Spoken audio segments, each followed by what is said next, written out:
Welcome to this episode of Pathways in Pediatrics, which is the official podcast of the European Academy of Pediatric Societies, or EAPS.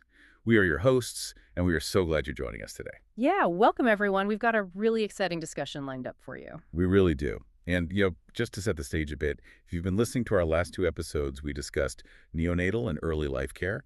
Then we got into infectious diseases and immunodeficiencies, and most recently, chronic conditions and long-term management. Right, some really heavy but important topics. Definitely. But this time, we are pivoting a bit. We'll explore the innovations and future of pediatrics, diving into some select sessions from the EAPS 2025 Congress in Lisbon. And just to clarify for everyone, this wasn't just a single track at the Congress. This was one of those overarching themes that just kind of permeated across all the different tracks. Yeah, it was everywhere. And, if we're talking about the future of pediatrics, our mission today is to show you that the future is kind of already here. We're talking about everything from, AI predicting premature births to digital stethoscopes that are revolutionizing care in remote villages. It's wild stuff. It really is. Whenever we bring up innovation right now, artificial intelligence is sort of the elf in the room, right? Oh, absolutely. Yeah. But, how does AI actually work for kids? Because the landscape of pediatric diagnosis is, well, it's murky. Children are constantly developing. Yeah, and that's exactly what Alberto Eugenio Tozzi focused on in his presentation at the Congress. He made this really crucial point that pediatric AI is just fundamentally different from adult AI. Right. You can't just take an algorithm that was trained on 50-year-olds, shrink the parameters down, and then apply it to a toddler. It just doesn't work like that.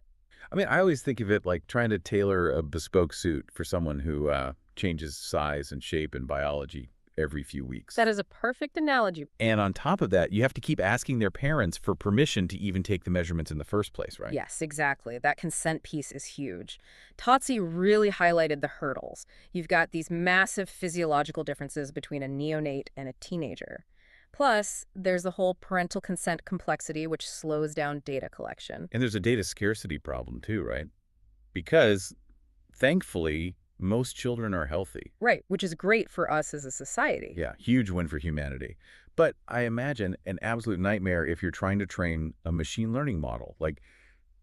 Doesn't this data scarcity mean pediatrics will just inevitably fall behind adult medicine in the AI race? Well, you'd think so, but Tate actually presented this really fascinating silver lining. Because the data is so scarce, researchers are being forced to look at it much more creatively, and that's actually driving the discovery of totally novel pediatric biomarkers. Wait, really? Like what kind of biomarkers? Well, for example, he mentioned that Google is developing a cough-based algorithm to diagnose tuberculosis. Just from the sound of a cough. Yeah, it's incredible. And researchers are even analyzing the specific pitch of a neonate's cry. They're finding acoustic clues in there that can point to rare diagnostics, clues that, human ears literally can't pick up on. Wow. That completely redefines what a symptom even is. But okay, if researchers are finding these novel biomarkers in the lab, how is this technology actually showing up on the front lines of patient care right now, like in a real hospital? So that brings us perfectly to Emma Freisney's presentation. She discussed the FRA-PT study, which took place in a pediatric emergency department in Nice, France. They looked at using AI tools for fracture diagnosis. Oh, so like analyzing x-rays in a busy ER. Exactly. And the AI actually improved the agreement between the residents and the radiologists. But the really interesting part wasn't so much the AI finding the fractures. No. No, it was its incredibly high sensitivity for excluding fractures. Oh, I see. So it's acting almost like a triage filter. Right. It confidently tells the doctor, look, I can guarantee you this is definitely not a fracture. So they don't have to waste time waiting for a specialist to confirm it. Precisely. But Freycinet did include a pretty major warning. The AI still struggles heavily with complex bone extremity anatomy. Oh, because of the growth plates in kids. Yes, exactly. To an algorithm, a growth plate can look like a literal gap in the bone density, so it might flag a perfectly normal growing child as having this severe fracture. Which is why she emphasized that AI has to complement, not replace, clinical judgment. Yeah, that makes total sense. The AI doesn't understand the context of childhood growth. Yeah. It just sees the pixels. Right. Now, complementing clinical judgment was also the central theme of another incredible presentation by Alain Gervais. But he took it out of the high-tech ER and into the remote village. Oh, is this the digital stethoscope thing? Yes. He showcased a device called the telescope. It combines a digital stethoscope, a thermometer, and a pulse oximeter all into one tool. Because, I mean, if you think about it, the stethoscope hasn't really changed in, what, 200 years? Yeah, pretty much. But this one uses AI algorithms trained on lung sounds to diagnose conditions like bronchiolitis and pneumonia. Like Shazam for lung diseases. Basically. But the crucial so what here for the listener is that this device works completely offline. Oh, wow. So you don't even need an internet connection. Nope. The AI is on the device, so it empowers healthcare workers in low-resource settings to make accurate severity gradings without needing Wi-Fi or, a specialist in the room. That is massive for health equity, Yeah. bringing the clinic straight to the remote village. But, it makes me wonder, what if we could bring the clinic into the home permanently? Well, Julian Penders, the CEO of Bloom Life, answered exactly that. He actually spoke in the plenary, introduced by Pierre Tessier, and also in the Beyond Medicine sessions. And he started by outlining this really stark global crisis. Which is? Maternal and neonatal mortality is rising. We are seeing more high-risk pregnancies, but at the same time, there's a severe shortage of clinicians. I mean, that's just a terrifying math problem. You have more high-risk patients, but fewer doctors to actually watch them. That's a recipe for disaster. It really is. So Pender's solution is remote, continuous patient monitoring. And we're not just talking about, telehealth video calls here. Right, it's more than just checking in on Zoom. Oh, way more. It's about collecting longitudinal physiological data right at home. Things like continuous blood pressure, glucose, and fetal monitoring that actually replicates a hospital's CTG. That cardiotocography machine. Exactly. And the data he presented was just mind-blowing. Using this continuous data, their machine learning models can predict preterm birth with over 80% accuracy. Over 80%? That's incredible. Yeah, and they can predict labor onset 24 hours in advance. Wow. Having that kind of heads up changes everything. And I remember from the source material, Penders also showed how AI-based CTG interpretation in Malawi actively reduced stillbirth and early neonatal death rates. Yes, the real-world impact is already happening. So, okay, prediction and prevention are amazing. But what happens when things go wrong?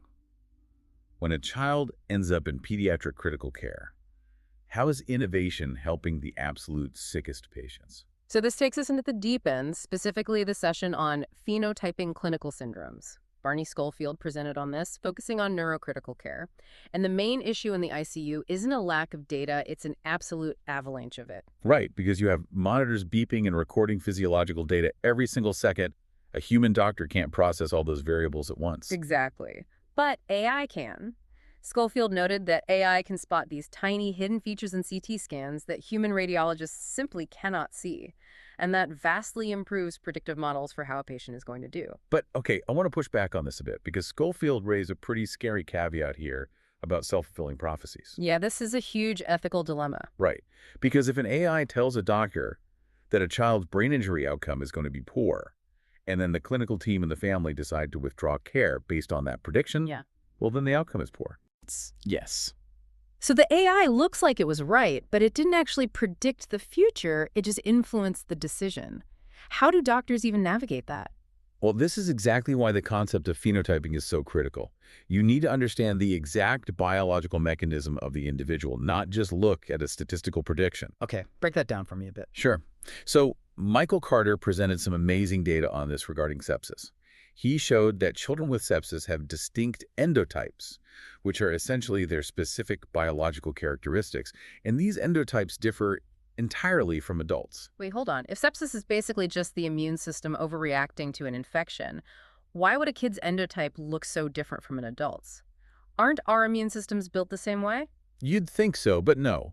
Children's immune systems are relatively naive. They rely much more on their innate immune response, whereas adults rely on their adaptive immune system. So the whole inflammatory storm operates through completely different pathways. Oh, wow. So you literally cannot treat a pediatric sepsis patient the same way you treat an adult. Exactly. And this is where genotyping combined with AI comes in. Doctors can identify which specific trait is treatable for that exact child. So it's hyper-personalized. Yes. It moves us towards stratified clinical trials.